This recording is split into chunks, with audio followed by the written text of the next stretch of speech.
Is Anthony Davis the next Domantas Sabonis, or is he still just Anthony Davis? We're going to explore that question and a whole lot more on today's DLLS Mavs podcast.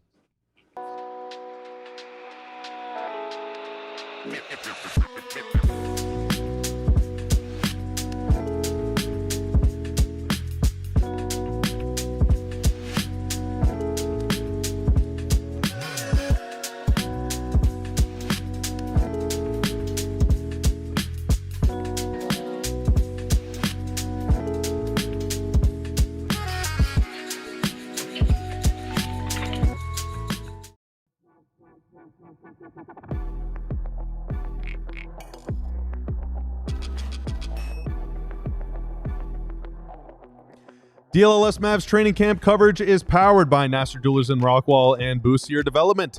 Need something custom or shopping for diamond jewelry? Mention DLLS Mavs to get 20% off custom orders or diamond jewelry, plus a free jewelry cleaning at Nassar Jewelers in Rockwall.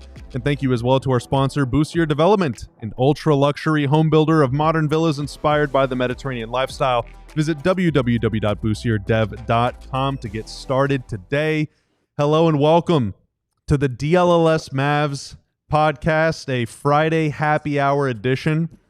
The sun is going to be shining here in Dallas for just a couple more hours. I'm Bobby Corella. He is Tanner Rotman. And out where the sun is going to be shining for a little longer, maybe, although it might be a little overcast out there if my eyes aren't lying, it's Kevin Gray and Marc Stein. Kevin, how are you, man? Corella, good to see you on this fantastic Friday here in Vancouver. We've had ourselves a hell of a day for DLLS Mavs and DLLS Sports, and looking forward to talking a little Mavericks basketball. Marc Stein. I want a villa. Hashtag I want a villa. The Villa saga is only just getting started. My first call Monday morning. My first call Monday morning when I am back in town. Boozier Development. Give me the digits. Get my man a villa. So coming up on today's show, next segment, we got some Telestrator stuff, some Corellustrator stuff. I'm really excited to show off. We got some travel tales from the two guys that have been out in Vancouver all week. Do you see what happens when you start later than noon? The Corellustrator has time to cook up a fancy segment. And we got some styline observations too from Marc Stein, and we also got a surprise coming for you tomorrow that Marc will probably tell us about a little later on in the show. But first, kind of the news of training camp so far is the Mavs' installation of a new offensive system under assistant coach Jay Triano, bringing some of the principles and some of the themes and ideas that he has developed throughout his career. News that was revealed where? News that was revealed where? On this program, on this YouTube channel that you should be subscribed to via Jason Kidd, and then later some other folks as well. And so, guys, I really just kind of want to throw it to you. Obviously, Anthony Davis and Jason Kidd mentioned it a little further, but I don't actually know what they said because I've been doing a lot of other stuff today. And so, KG or Marc, if you wanna play us on, then we can jam. Well, yeah, let's just start there. Anthony Davis, of course, big part of this offense and defense, obviously. And one of the things that obviously Stein and Jason Kidd talked about was the installation of this new offense. Jay Triano, one of the assistant coaches, I like to call him the offensive coordinator, if you will, for this team. They're going to be putting in a new flow and space offense, if you will. And Anthony Davis discussing what his role is going to be looking like in this offense. We'll start with that one, Tanner. Anthony Davis, on what his role could look like, and is it familiar to someone that we know who plays in Sacramento? Take a listen. That's kind of been, my style of play for the longest. Nothing different. If anything, with Jay Triano, I can't say Jay no more, Jay Kidd, but Jay Triano coming over, and kind of how they was using Sabonis as a hub, kind of the same thing, and guys just playing off of that. Domantas Sabonis of the Sacramento Kings being a hub like him somewhat in this new offense. It got Mavs Twitter ablaze, obviously, and Bobby, you've talked about this a lot when it comes to what this offense could look like, the dribble handoffs and everything else. It's got folks discussing it at length. Jason Kidd today confirmed that, yes, this is exactly what this offense is going to look like. In fact, here's what Jason Kidd had to say, reflecting some of Anthony Davis's comments about it. I think he's right on. Being able to play make, doesn't have to always be down low, could be outside on the perimeter, but could be in all 5 spots. I love the way Coach Jay's taught the offense. The positions are interchangeable. Doesn't just have to be a big in the center. We got D-Live on the perimeter. And so everything's a read and react. And so I think in the first week, guys have picked it up. And it's been great.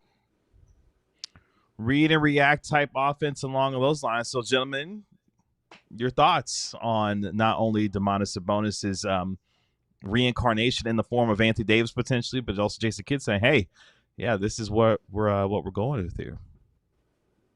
Well, I think something else you heard Jason Kidd say was he hopes that by going to Jay Triano's flow system that it can get everybody involved. And that, to me, kind of feeds into the whole, they're trying to be as positionless as they can. This goes back to the summertime when I remember talking to some Mavs people and saying, man, Cooper is just huge. cooperflagg is huge for his position. And they're like, what position is that? I mean, they don't want to box players into positions. Obviously, Derek Lively and Daniel Gafford are centers. But otherwise, I think they want to keep it as fluid as they can, and they have the feeling that this offense can help them do that. Yeah, I think AD's role honestly isn't too dissimilar than Sabonis in terms of the sheer number of touches per games they get. So last year, both of them were top 10 in the league in front court touches per game. Sabonis 4th at 46.6, 89th at 43.3. And so they pretty much touched it the same amount of times. Now, the big difference is Sabonis was also 15th in the league in passes made per game. And so he was really more of a hub, whereas AD was kind of a get the ball, let me assess, probably going to get my shot up. If not, I'll just give it right back to you and repost or whatever. And in the next segment, I'll look at kind of some examples of how Sabonis, where he starts on the floor and all of that. But yeah, the idea of the Kings offense really revolves around Sabonis as this hub, this fulcrum off of which guys can cut. Everything kind of runs through him, even if he's not the possession ender. Like AD can still average 20 or 25 points a game or whatever, but a lot of it is just filtered through him, ideally on the perimeter, so you're dragging the big man away from the basket, which with this team, as compared to the Kings, is a lot more important because the Kings were playing Keegan Murray or even like DeMar DeRozan at the 4 for a lot of the time that Sabonis and Jay Triano were out there together. So it is it's a little bit of a different look, but just in terms of like the level of involvement, it should be something that AD is comfortable with, I would think. Which means that AD in some respects is going to be in a playmaking role. And one of the things Jason Kidd and this entire team has talked about throughout the course of the week is multiple guys being able to be playmakers within this offense, reading, reacting, and being able to find each other. There's going to be a lot of movement with these guys in terms of being in different spots on the floor. Can AD be a person that can find these guys? One of the interesting things that I saw after practice today, a lot of big to big passing, if you will. So AD to Lively to AD, working on some of those things where guys are going to be, making some of these passes as well. Daniel Gafford obviously not able to participate as he's dealing with, that ankle injury. So I'm interested to watch how these guys move about the floor. I think one of the concerns, and Stein, you can speak to this too, is, this team doesn't have a lot of shooting. So what does the spacing start to look like if you're going to have AD in that Sabonis-like position, initiating and playmaking in some respects on the offensive end? Well, who's shooting the damn ball? Because I want to just real quick. I want to jump in and say, you have way more shooting if AD has the ball than if he doesn't.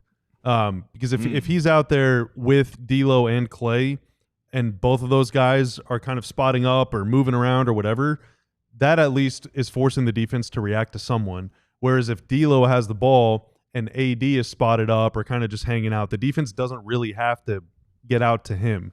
So I think if AD is the one with the ball, it does kind of change the geometry of the floor a little bit in the Mavs' favor. And it sounds like that's what they're going to try to, the exact percentage, out of 100 possessions, how many will look like that, I think is TBD. But yeah, I mean, both Clay and D'Lo are going to have to be on the floor because this team just doesn't have a lot of catch and shoot guys with Kyrie out. But actually, I wanted to rewind to something you said because we did the Wednesday interview with Jason Kidd where he basically said we're putting in a new offense. It's Jay Triano's offense. I was not very in tune to the Mavs Twitter reaction. So how did that land? Well, it was more so about AD saying that he would be in a Domantas Sabonis like role. That was where the reaction became, because thinking that Anthony Davis, what he does best, whether it be posting up, whether it be getting into the mid-range, but not necessarily initiating that amount of offense. I mean, Bobby, you've talked about it plenty, how much, in fact, the Kings have led the NBA in terms of, dribble handoffs and those types of things. Sabonis has been at the focal point of that. So how much more is that going to be within this office? So I think a lot of folks are reacting to the idea of what is actually happening with Anthony Davis if you're going to be having him in a role such as like that, knowing what kind of offense they've seen Sacramento run over the last few years. With and again, I think we need to see it in practice to see if it is. Sure. Sacramento ran everything through Sabonis. Is Dallas really going to go to that extent? I think we need to see it with our own eyes, and we're going to get the chance next week. 2 exhibition games and a fan scrimmage. So, I mean, I'm a little skeptical it's going to be all the way to the depths that Sacramento's whole orbit revolved around Sabonis.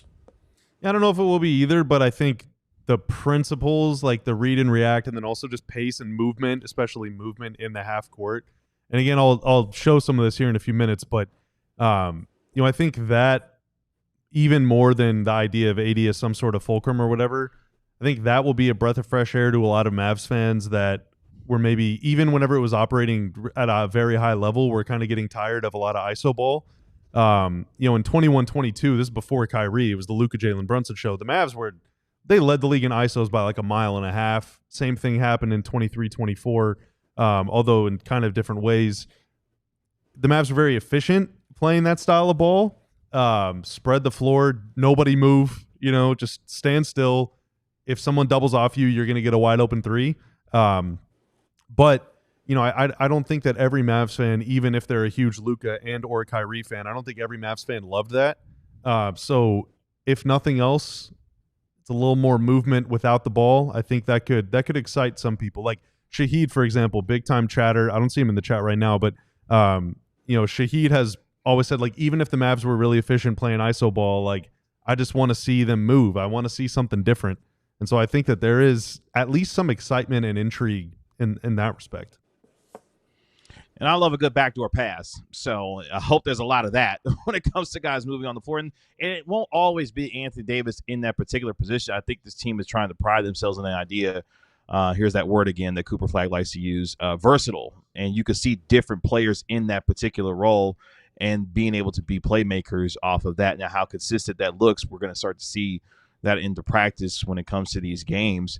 But yeah, I think the concern for folks when they look at, Klay Thompson is your pure catch and shoot guy on this team. D'Angelo Russell can do some of that obviously himself, but the spacing is something that we've discussed quite a bit on the show, and what that starts to look like, and putting Anthony Davis, in a role like that, will have a lot of folks very curious on how that looks execution-wise, night in and night out.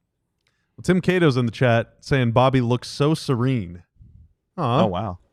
It's pretty calm in here, I got to say. It's like this weird late afternoon. No one else is in here at all. Just me and Tanner. Y'all are in a whole different country. I think it's right. almost like when the show should start. No. Oh wow. Here we go. No, because Tanner's got a nice hour and a half commute waiting him on the other side of this one. That's right. And he lives about 2 miles away. Is Tanner throwing things up? Is Tanner cursing me? No, this is fine. I don't want to do it every day. Yeah, pretty soon our show will get to start at 11 p.m. Yeah, and you'll be fine. Oh my gosh. Some of our shows will start at like 12:30 at night the next morning because no. That is 10 p.m. I will start not be times. there no matter what. Shout out to Adam Silver for that. All right, coming up, we're gonna take a quick break here, but coming up on the other side of this, we're not to whatever. Like, I'm excited to get to talk about film, but I'm more excited to get to show you guys the new way that we're gonna break down film here on the DLLS Mavs podcast. So do not go anywhere. But first, I want to help you get the perfect gift for the perfect person in your life. And the place to go and get that is Nassar Jewelers of Rockwall. This episode, of course, is brought to you by Nassar Jewelers of Rockwall. Shout out to our guy, George, longtime supporter of the DLLS Mavs show and, of course, of the Dallas Mavericks themselves. If you're needing something custom or if you're shopping for some diamond jewelry, head over to Nassar Jewelers of Rockwall. Mention the DLLS Mavs podcast and get 20% off your custom orders or your diamond jewelry, and you'll get a free jewelry cleaning as well. That's right, 20% off your custom order or diamond jewelry, and you get a free jewelry cleaning as well. They've got a ton of selection, whether you're looking for bracelets, if you're looking for earrings, for rings, they have it all at Nassar Jewelers of Rockwall. So again, mention DLLS and get 20% off your custom order or diamond jewelry, and you get a free jewelry cleaning as well. And make sure you tell George that the DLLS Mavs podcast sent you. Our podcast is also brought to you by Boostier Development. Shout out to Boostier Development, an ultra luxury home builder, a modern village inspired by the Mediterranean lifestyle. They offer a fully integrated turnkey experience, providing in-house architectural design, interior design, engineering, and construction services as well. Whether it's custom or spec, Boostier Development creates villas that bring the feeling of resort-style living to our clients, also blending elegance and comfort in every single detail. From concept to completion, their villas are designed to reflect the unique vision of each and every homeowner, delivering an exceptional living experience that feels both luxurious and inviting, Marc Stein. So if you're ready to embrace villa living, make sure you visit Boostier DEV, that's BUISIER DEV.com, and tell them that DLLS Mavs sent you, and embrace villa living, Marc Stein. I want a villa. Okay, it's the DLS Mavs podcast, and it's time. God, I'm just so excited. I'm just really excited. Let's go. What we're going to do over the next 10, 15 minutes here is break down some examples of not necessarily exactly note for note what the Mavs offense will look like, but just some common themes that you see throughout really the years of the Kings offense. So I got 3 plays. 2 of them are from 3 years ago. 1 of them is from last season. So these are common things that are sort of through lines of the Jay Triano offense. Now, I want to prime you by saying some of this is going to be cutting, some of this is going to be dribble handoffs. A lot of it is about putting pressure on the defense on all 5 defenders, not just on one point or one person or one spot or one mismatch. The Kings offense and the Jay Triano offensive system that he installed there is really about 5 players on offense playing together, creating pressure points all around the floor that can be exploited with good passing, good cutting, or a combination of both. All right. And I just want to throw in one quick thing before you hit the button and get into it. Jay Triano is so well thought of. As I understood it, Mike Brown was really hoping that he could have brought Jay Triano with him to New York to be on the Knicks coaching staff, but Jay Triano had already committed to his new role in Dallas. So twice a head coach in this league. You hate twice to see the in Knicks this league, taking an L. twice in this league, a head coach, and a very, he coached the Suns, he coached the Raptors, coached the Canadian Olympic team, and as an assistant, very highly regarded. That was You it. know what I I just got wanted to to say throw to that that, in. Mike Brown? Nanny, nanny, boo, boo. All right, so I got 2 plays I'm showing back to back. This could have been Jalen Brunson's offense. Could have been, but it's not. It ain't. It's ours. I got 2 plays I'm showing back to back, and then we'll break and pause for a second, and then we'll go to the third one because the third one is a bit of a doozy. So, all right, Tanner, let's fire it up, baby. So Domantas Sabonis is going to come set a screen here for this Kings ball handler. Is going to turn the corner and get into the lane. We're keeping an eye on Christian Brown, who is playing the low man role for the Nuggets as Malik Monk clears that side of the floor and gets out to the weak side corner, and the rest of the Kings players are going to rotate. So as this play unfolds, Trey Lyles is going to make what is called a 45 cut as this action is happening on the play side of the floor, and DeAndre Jordan steps up. Lyles is cutting at the 45, and you know that it's time to bust out your little protractors here.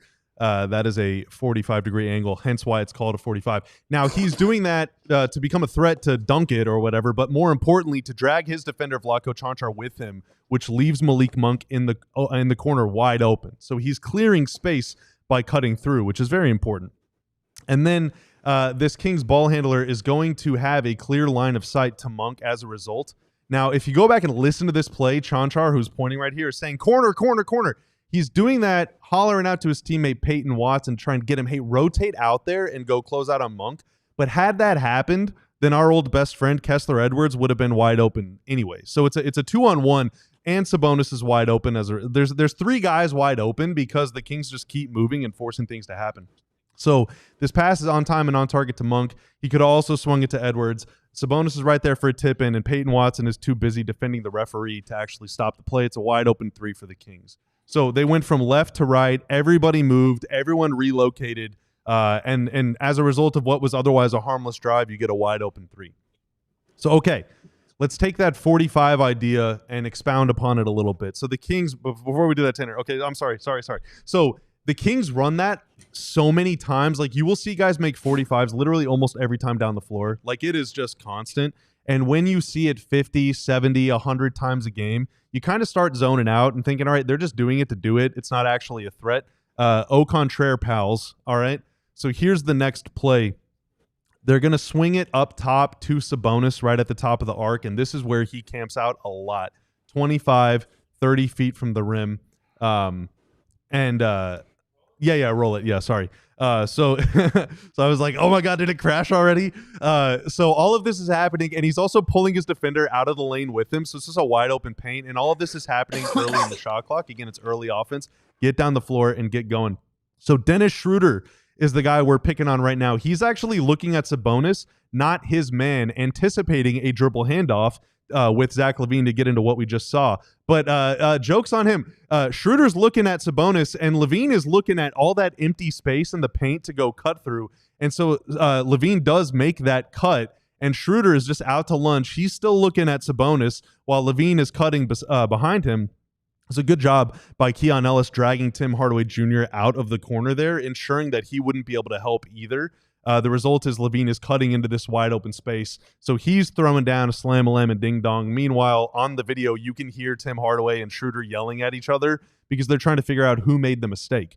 All of this happened because Schroeder was a little too casual. But again, this all happened in the first 5-10 seconds of the shot clock. So you're putting pressure on the defense, you're stretching them out, and you're cutting into that open space created by stretching them out, all very quickly. There's no rhyme or reason to it. It's all some freelance stuff. So anything that you guys noticed or observed or whatever in those first two before we get to the biggin? So let's plug a starting five of the Mavs into that then. Let's go with the idea of D'Angelo Russell, Klay Thompson, Cooper Flagg, Anthony Davis, Derek Lively. How does that look based off of what you have illustrated here with those skill sets and those players plugged in to that? I don't know. I mean, that's why I think having the wings around them and the guards around them is better. Like, when I see, Trey Lyles making a 45 going downhill, I'm like, imagine if that was a guy that was explosive like Coop. Or like even Flagg, PJ, yeah.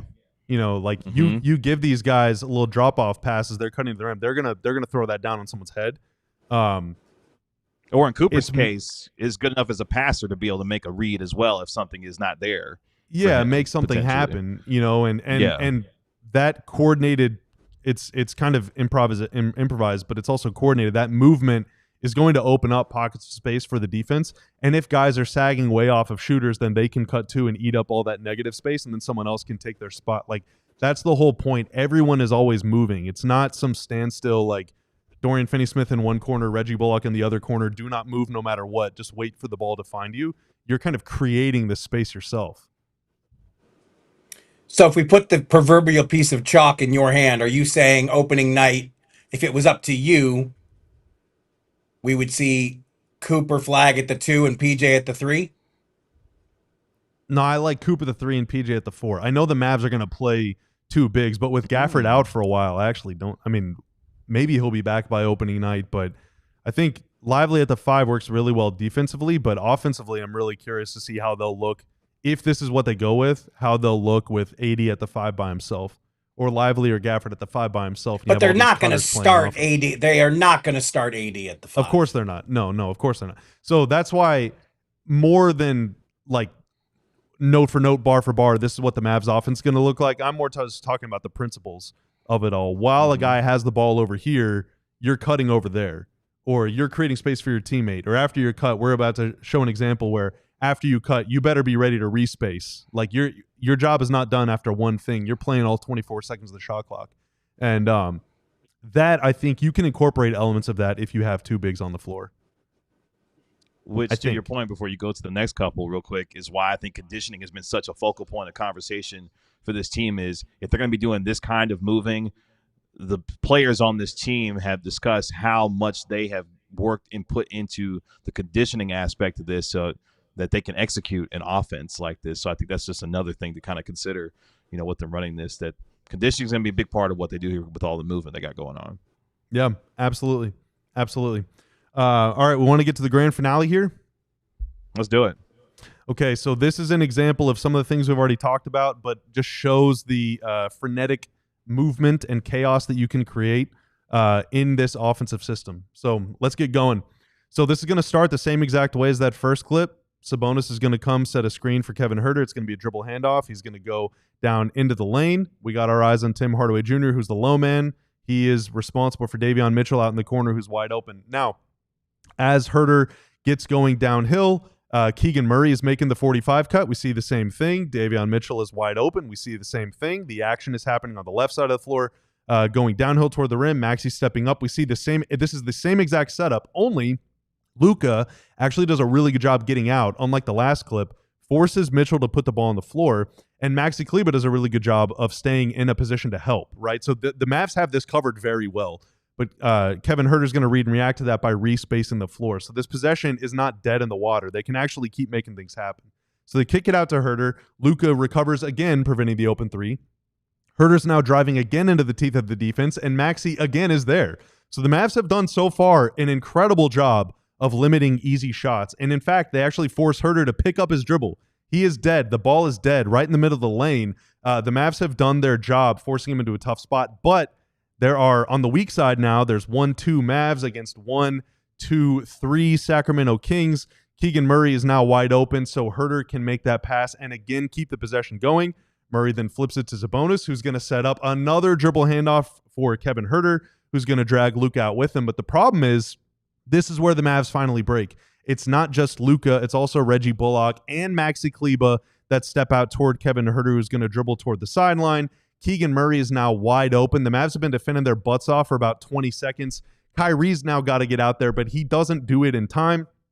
Huerter hits him with that skip pass. Kyrie's running for his life to go contest the shot. Luka, Maxi, Bullock, they're all just watching. 21 and a half seconds of good defense is undone by just, again, more movement. And Huerter is wide open for three. And now, Tanner, if we can go all the way back to the first clip of this, like, can you restart this video? So at the very start of this possession or this sequence, Huerter is on the right wing. Like, he ends up exactly where he started, but this possession took him from the right wing, 45 cut, out to the corner, out to the wing, and then again cutting across the floor. So Huerter just ran in a giant circle over the course of 15 seconds, but relative to the ball, his position, his role changed so much that, again, he's putting pressure on his man, and we got guys cutting, we got guys driving, attacking, respacing. It's just all of this chaos, and that, any defense can stand up for 5 seconds or 10 seconds against that. But what can you do for 15 or 20 or 22 seconds against that? Everyone has their limits, and the Mavs defense in this case broke with about 2 seconds left on the shot clock. So that is a prime example of what this offense can look like when it's running at its best. Now, there are a lot of examples, especially last year with DeRozan and Levine in there, where it looked a little gummy, where it did not look like guys were playing necessarily for each other to space and respace. There was a little ball hogging going on at times. But when the ball is popping, guys are giving it up and moving off and creating space. You can do a lot of really cool stuff. So you were excited amount- then. So when Jason Kidd said he's putting in this flow system inspired by Jay Triano, you were happy to hear it. I'm interested in seeing something new. We'll see if they can run it at a high level because Sabonis is very uniquely talented, but I think that they could get some pretty interesting stuff playing this way. So let me ask you this, and I'll ask the panel this. Is this the correct use of Anthony Davis at this stage of his career, putting him in this type of a position, even if it's not going to be obviously a lot of the time? Is this the correct use of that player with his skill set at this stage of his career? I mean, if he embraces it, I think it can be because AD he's got a lot of gifts. I mean, he's obviously not known for his passing, but he always tells the story about how he was a point guard until he sprouted in height and suddenly became a big man. But I mean, the one clip we've seen out of camp was a pretty slick little inside pass to Cooper Flagg. I mean, AD can pass it. Again, you're right. I mean, Sabonis is a next level passer for a big man. I mean, I think to expect that would be probably too much. But if AD embraces it and is into it and is comfortable doing it, given all the concern about playmaking and passing and dribbling that the Mavs have, this is an interesting way to counter those concerns. And it's also, it's more decisions with the ball, so it takes more mental power, but physically, if he's not banging down low in the post or like trying to soar for alley-oop lobs and, you're risking landing awkwardly or whatever, jumping into a pile of humans, if he's just hanging out 15, 18 feet from the rim, he can attack when he wants, but otherwise it's let these other athletes attack for you and eat up that space themselves. Like, I think that's a pretty responsible use of him throughout an 82-game schedule. When we've said this before, but it's worth reemphasizing. When he is right, if healthy, there are not many things on a basketball court that Anthony Davis cannot do. So he can handle this role. Yeah, he's one of the best players of all time. But there will be a mindset thing here that he, and look, everything he said so far, the clip from Wednesday's scrum sure made it sound like he's into it. He's ready to embrace it. So let's see how it looks. All right, coming up next. Hope you like the Telestrator stuff. We're excited about that. But, that was great. Coming up next segment, Stein and KG are going to share a few more revelations of what they saw at today's practice, and then we're going to wrap up our coverage here in Vancouver. So don't go anywhere on the DLLS Mavs podcast. First, want to let you know how to become a diehard, folks. If you want the very best coverage in all of Dallas sports, well, this YouTube channel is a great place to start, DLLS Sports. Thank you to more than 32,000 of you that have subscribed already, and we're growing every day. But if you want to read coverage, if you want to hang out with other people that are as obsessed, that are sports obsessed, that are sickos, that are little sports freaks, just like you, well, becoming a diehard is the best way to do it. Scan that QR code to go to alldlls.com/intro. There, you will have a choice. You can either get a shirt. It's $36 for a year of diehard access where you get a shirt for free, or for $59 for a year, you get a hat for free, courtesy of our friends at Branded Bills.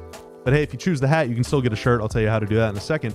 What comes with that membership is either a free shirt or a free hat, which is, hey, that's great. That pays for almost the price of the membership itself, but you also get to read the entire website. That's all of the written coverage of this year Mavs team, and we got an announcement on that coming in the next week or two.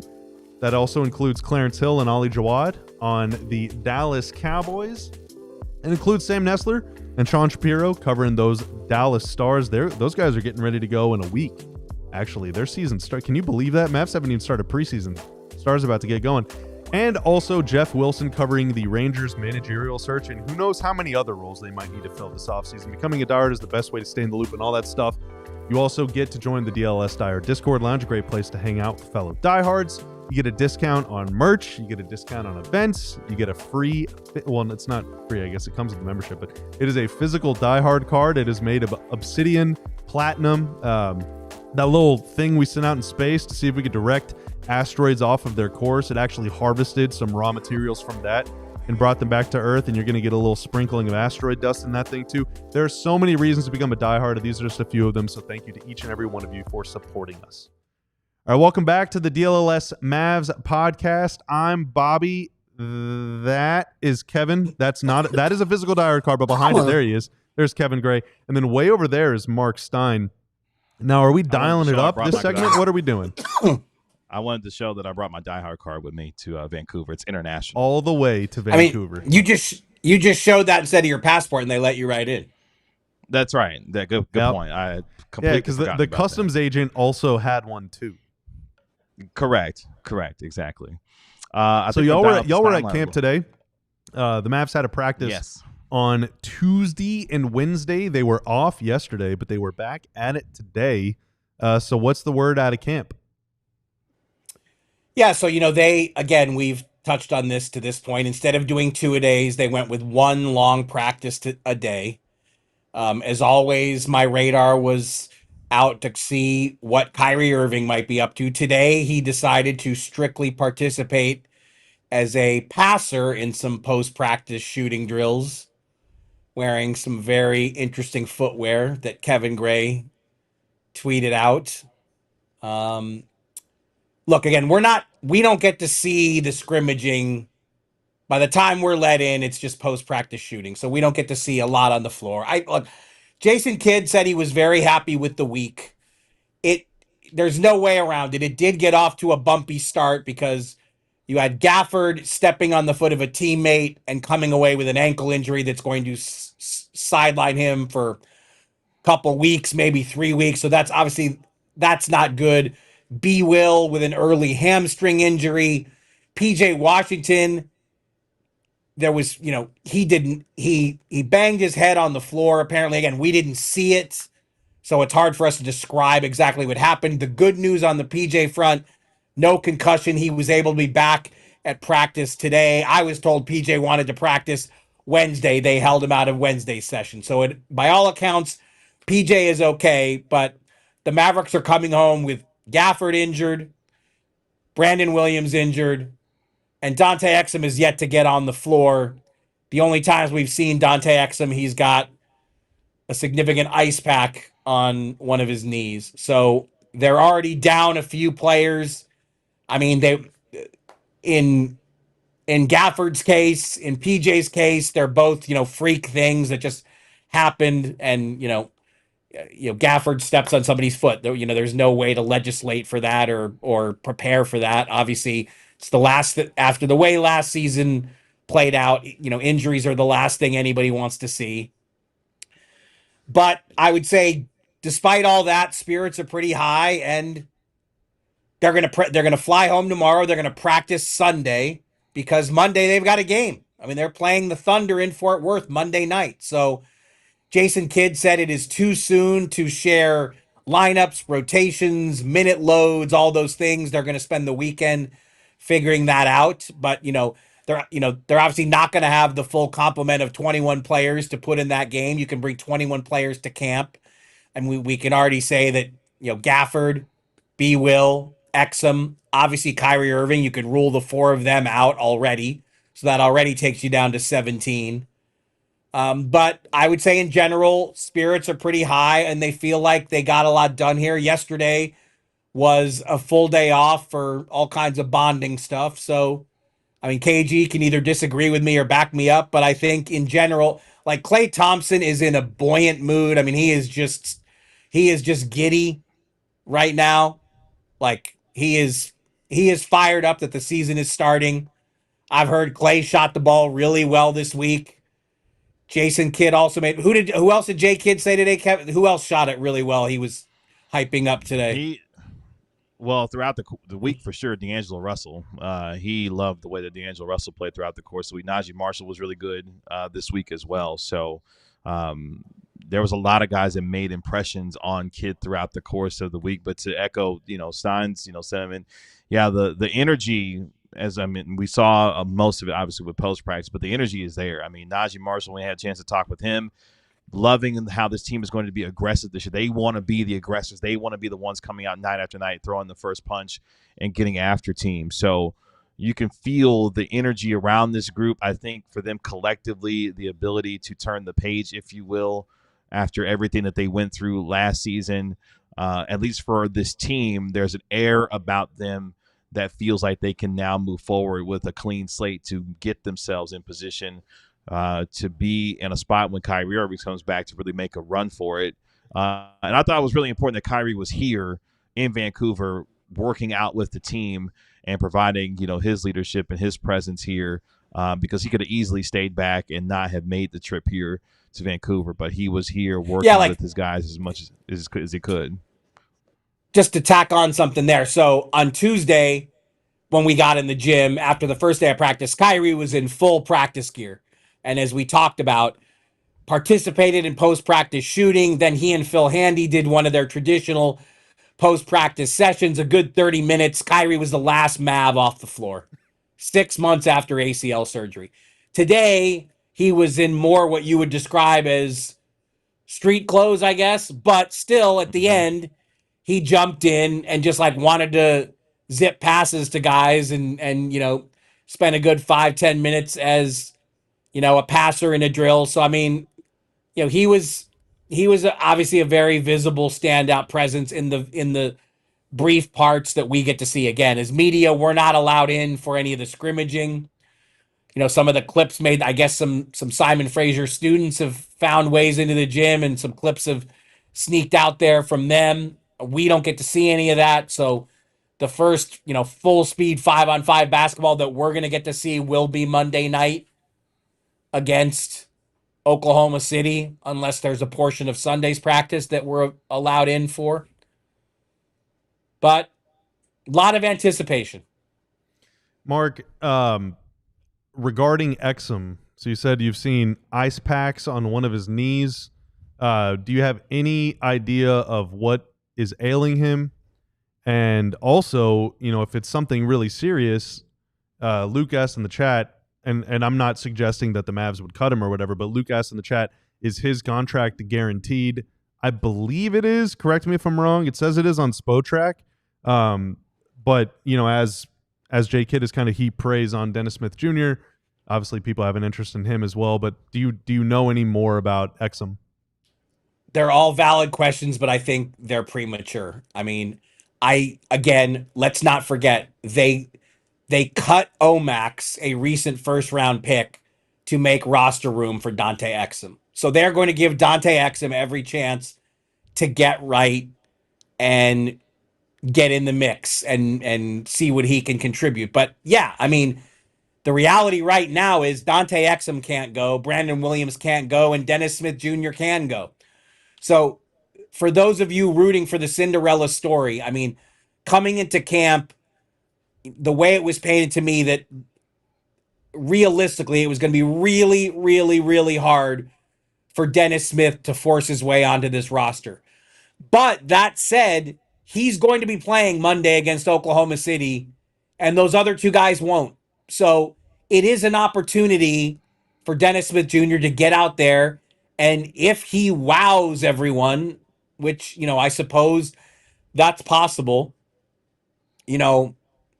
I guess we'll have to see, but I think it's way too premature in the game to suppose that the Mavericks are changing any of their long-term thinking at the guard. But look, Brandon Williams, I mean, this is a big camp for Brandon Williams too. And coming away with a hamstring injury early on day one was obviously not the way he wanted to start the season. If those guys are out on Monday, it means a lot of minutes for Dennis, but it also means a lot of minutes for my guy, Ryan Nembhard. All right. And I have to say, I can say this. Nembhard has a lot of fans on this coaching staff already. They love his approach. They love his mentality. And Come on. I watched him today in a shooting drill, and the young man is not short of confidence. Yeah, and he was lighting it up a little bit. We talk so much about we don't see a lot of players on this roster who are known for their passing. Ryan Nembhard is known for his passing. So look, he's on a two-way. I don't want to overstate it. I do. Derek Lively himself said he said it. Ryan Nebhard's the smallest guy on the floor. So, I mean, there are, how much of a factor that plays into everything remains to be seen. But you're right. Dennis Smith Jr. is going to be on the floor Monday night, and so is Ryan Nebhard. And so I can't wait. Let's see what these young men can do with the opportunity. Shea Gilgeous-Alexander, it's gonna be a long night for you, buddy. All right. I don't know that we're gonna see Shea. AJ Mitchell, it's gonna be a long night for you, buddy. Oklahoma City playing on the second night of a back-to-back in preseason. In preseason, Yeah, they're gonna be playing a back-to-back. That's insane. Do not ask me to explain that one. I will find out. I will find out by Monday. But why they are playing a back-to-back, and I think the first game is like in Greensboro, North Carolina. But oh my God! I'm hearing that. I think that's like eighth-hand knowledge. North Mavs Carolina by 50 to Fort Worth. Yeah, a back-to-back in the preseason is ludicrous. That's insane. Oh my God. All right, well, thanks for the insight, Stein. All right, coming up in the next segment, maybe some travel tales, maybe some fun, maybe some tomfoolery. Who knows? You're going to have to stick around to find out here on the DLLS Mavs podcast. But first, some of that merch I was telling you about in the last segment. You get a shirt for free when you sign up, if you so choose to become a diehard. We got a lot of shirts, though, so if you've already cashed in your free one, we come out with new stuff all the time. If you see something new that you want, well, fear not. Diehards get 20% off. If you're not a diehard, you can still get the shirt at full price. But if you're a diehard, you save 20%. Like, for example, this brand spanking new Paige Beckers inspired roadie shirt. As I understand it, I'm going to have one of those very soon. Usually, whenever you buy one of those, as long as you live domestically and everything, those bad boys will ship pretty quickly. You buy a shirt today, you're wearing that by the weekend. Maybe not now because it's already Friday afternoon, but if it was like Monday, it would be on your back by the weekend, even if you take the time to wash it, which I do. Tanner, do you wash shirts before you wear them? I do, yes. I'm a shirt washer before I wear them. I feel like that's recommended. I don't know. Oh, I thought I was special for that. I don't know. Well, maybe you not. are special, but for different. Oh, thank you. That means a lot. Means a lot. A free thing, though, that you will like and everyone will like, again, because it's free. We're not asking you for anything. We ask you for money all the time, but you don't got to pay us anything to subscribe to the DLLS newsletter. In fact, all you got to do is hand us over your email address, and we will deliver you via Ali Jawad the freshest, hottest, most relevant news in Dallas sports to your inbox every single morning, Monday through Friday. Again, Ali Jawad, who's over on the Cowboys Beat and the DLLS Cowboys podcast. Great dude, great show. You should check them out as well. He puts that newsletter together for you every Monday through Friday morning. It'll get to your inbox sometime between 8:30, 8:15, 8:30, 8:45, somewhere in there every morning, so you can stay attuned to everything going on in Dallas sports. You subscribe to that, but go into our website, alldlls.com, scroll all the way down to the bottom. It's just a few little scrolls if you're on a trackpad, and subscribe. Give us your email address, and you will get that thing fresh and hot and ready to go like a pizza this Monday. I didn't land the plane very well. I have. It's been a grind for me hosting this week, guys. I'm excited that you're coming back, KG. Every time I host, I'm reminded of why I miss you so much. You did great this week. By the way, speaking of pizza, I think I might do that for dinner tonight. That sounds really good. Let's go. Now that you mention it. I need to issue a quick correction.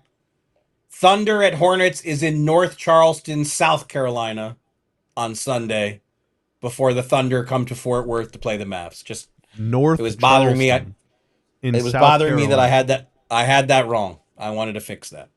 Is there like a college gym in there or something where they're playing? Like, what's the deal with that?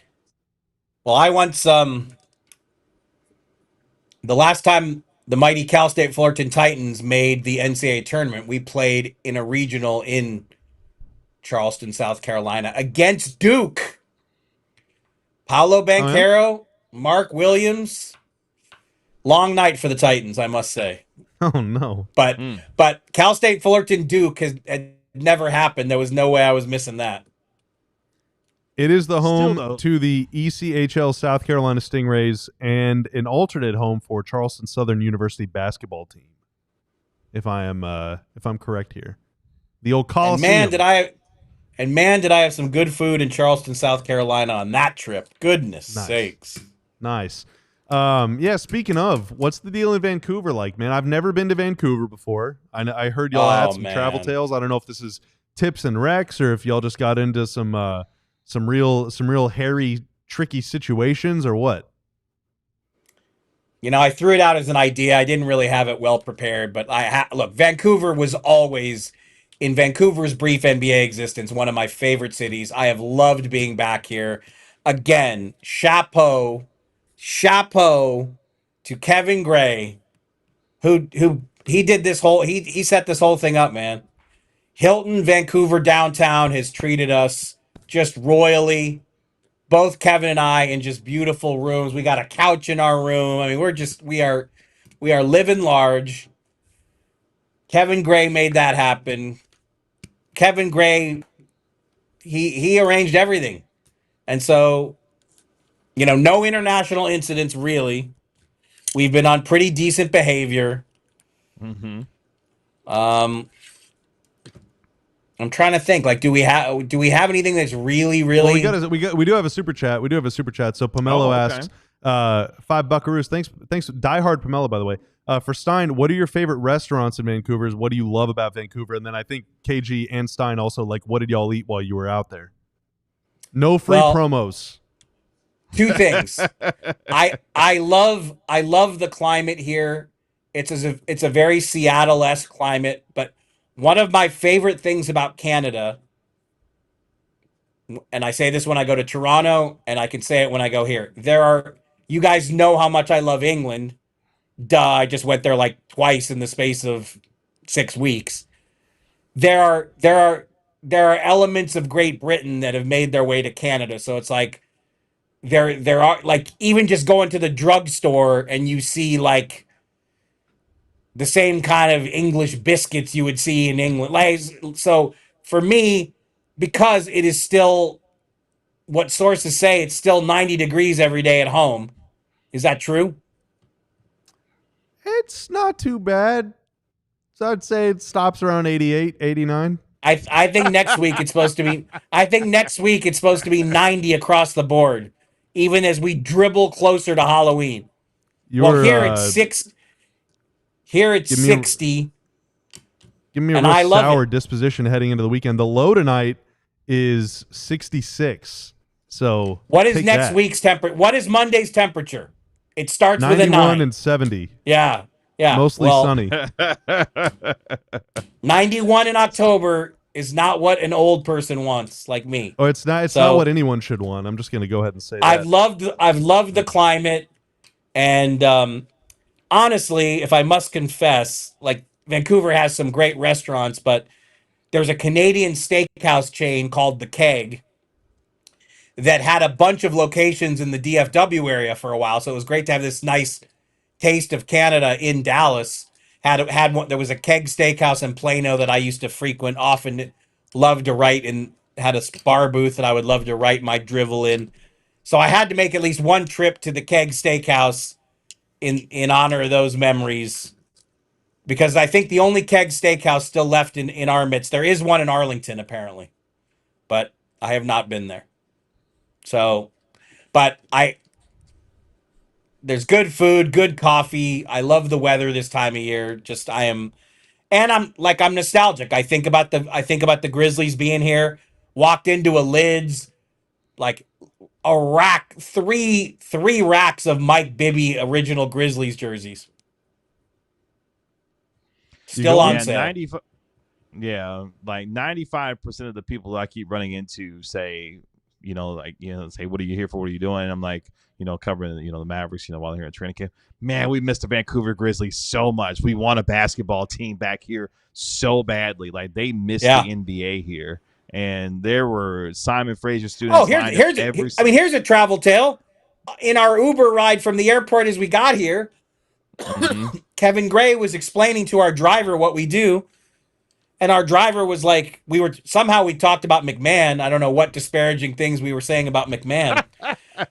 But he said, "Is that the Tim McMahon from the Hoop Collective?" Whoa. And we're like, oh my goodness. You get him to subscribe to DLLS Sports on YouTube? Yes, Kevin Gray was like, he was not hearing about any other podcast. He was full court pressing the guy like, you need to subscribe to DLS. We're on YouTube. He was all over it. Well, shout out, man. If you're in the chat, shout out. Yeah. KG, right. You get into any interesting situations? I do want to talk about real quick. First of all, the scenery here is absolutely gorgeous. Like, I know Stein doesn't like, anything above, temperatures above a 6, but if you could tell me that this place could have, 65 to 70, maybe 75, and it didn't rain nearly as much, I think I could do Vancouver. Like, this is a beautiful city, and I took a stroll around Stanley Park, one of their famous parks here in Vancouver, and the mountains and the suspension bridge and all the things that are around. It's a beautiful city. I was talking to Jay Triano, the assistant coach, for the Mavericks, who of course went to Simon Fraser University, and he was discussing how he would just run, you can do like a 6-mile run around the park, and he would do that like every day when he was living here in Vancouver. So it's a great city. If you ever get a chance to come, I highly encourage you to come and use Hilton for the stay. But yeah, it's a great city here, and I've thoroughly enjoyed my time, and would highly encourage anyone who is looking for beautiful mountain ranges. The architecture here is out of this world. I've never seen architecture quite like this here in Vancouver. So it's a really, really nice place. So. Well, I think we have a liar in the chat, but Generational Hater claims to be, I want to read the comment. Generational Hater claims to be the Uber driver. That was me. I was the Uber driver. Glad y'all didn't get upset when I ripped that big fart in the car. Yeah, that's not true. Yeah, that didn't happen. Nice try, Generational Hater. Nice try. It was a valiant effort. It was a valiant effort. Nice try. I'm glad y'all had fun out there. I'm glad y'all had fun out there, and you got one more surprise. I don't know. I mean, I guess we should. Well, Stein, just talk about it. You sure you want me to reveal it, or we're sure? Yeah. Don't keep the people. Yeah, waiting. we still got 3 minutes. We got to do something. Okay, so earlier today, I have not been briefed on the publishing schedule. That's out of my control. That's a Bobby Carella, Tanner Rotman decision. But today, after practice, DLS Sports secured a nice little one-on-one chat with a certain number 1 overall pick. And very nice visit with Cooper Flagg that we will be posting tomorrow, you said? Tomorrow morning. Tomorrow morning, we will have it for you. A nice little one-on-one wrap up with Cooper after his first 3 training camp practices. How many of his rivals did he ether? How many of his teammates did he trash talk? I didn't ask that. My bad. You had one job, Mark. Hopefully we covered the ground that you mostly wanted covered. I hate letting down our head of content, but I think you will like the interview. Well, I'm looking forward to watching. That will come out on this YouTube channel, DLLS Sports, tomorrow morning. Unclear what time exactly. First podcast. Yeah, but it'll be podcast. What? For Cooper Flagg. First Mavericks podcast that Cooper Flagg has appeared on. Has he ever been on a podcast before? He's been on probably. Do you think Cooper's ever listened? Mavericks. Do you think he's ever listened No. to a podcast before? Like, do you think Cooper Flagg knows what a podcast is? Yes. I'm gonna guess he knows what a podcast is. Yes. Do you think he's listened to one? Yes. What kind of podcast do you think he listens to? We got 2 minutes. Basketball podcast, I'm sure. Dude, no way. That dude does not listen to basketball pods. Well, I mean, he seems to be all about that ball because it's clearly not music. So it must. You think he's like a true crime guy? Maybe. He gives me audiobook vibe, honestly. He seems like a guy that would just lock into an audiobook. That's pretty good.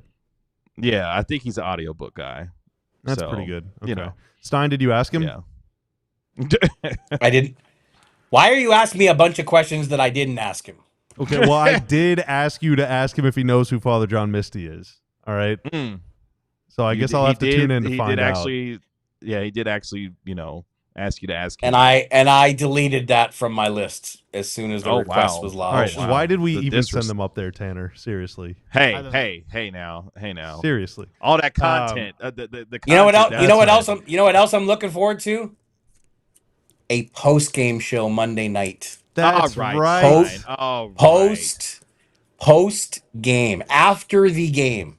That's right. So the next time y'all will see us will actually be pregame for that game. The next time you'll see Stein will be postgame for that game. That is coming up this Monday, Is 6th. National Tim still in the chat room? I haven't seen Tim in the chat in a few minutes, no. So I probably not. Probably not. He likes something in Slack though. He's still in our Slack. So Why? I got to get him out of there. Get him out of Yeah, there. kick him out of Slack. He could be in here. Yeah, we're he sharing can't be in secrets here. about you in there. Yeah. National Tim. All right, so thank you again to Nasser Jewelers in Rockwall and to Boussier Development and to the Hilton Vancouver for getting our guys up there and getting them a nice and cozy abode while they're there to bring you all the best coverage of Mavs training camp that you will find anywhere. Y'all two will be headed home tomorrow and will be here in the flesh for preseason basketball coming up this Monday night. But that will do it for us in Vancouver. Y'all have a safe flight home, and we will see you on Monday. Until then, that is Kevin. That is Mark. That is Tanner. I'm Bobby. Tim is... We'll figure that out later. Y'all are awesome. Have a fantastic weekend, and we will see you on Monday for Mavs v. Thunder. See you then. We all silly like the mayor.